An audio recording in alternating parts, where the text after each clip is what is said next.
बेटा का करेले कहाँ पढ़ेले, लेकिन जब बेटा जेएनयू यूनिवर्सिटी में पढ़त होके तो बाप के सीना ऐसे ही चौड़ा रहेला। ओकरा डेराए के और बरगलावे की बात नहीं के, उस सीना चौड़ा करके कहेला कि हमार बेटा तो जेएनयू यूनिवर्सिटी में पढ़ेला हो, ई ऐसे तैसे रहेला। देखिए पिताजी का कहले अगुआ से, अरे की बात न पूछी गर्व से हरदम सीना चौड़ा रहेला।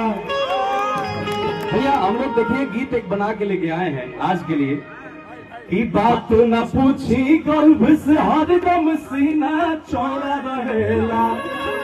और पिताजी कहले कहा हुआ से कि हमार बेटा जेएनयू यूनिवर्सिटी में पढ़ेला, हमार बेटा जेएनयू यूनिवर्सिटी में पढ़ेला, हमार बेटा जेएनयू।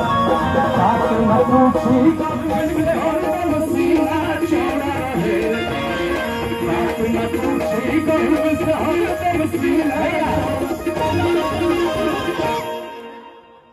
जेकरा जेकरा ई बात के गर्व होके कि हमनी के जेएनयू यूनिवर्सिटी में हमनी के पढ़े नहीं जा, हमनी के जेएनयू के ताकत नहीं जा, एक बार दोनों हाथ ऊपर करके और तब कहे के बा कि हमार बेटा जेएनयू में पढ़ेला, हमार बेटा जेएनयू में पढ़ेला, हमार बेटा जेएनयू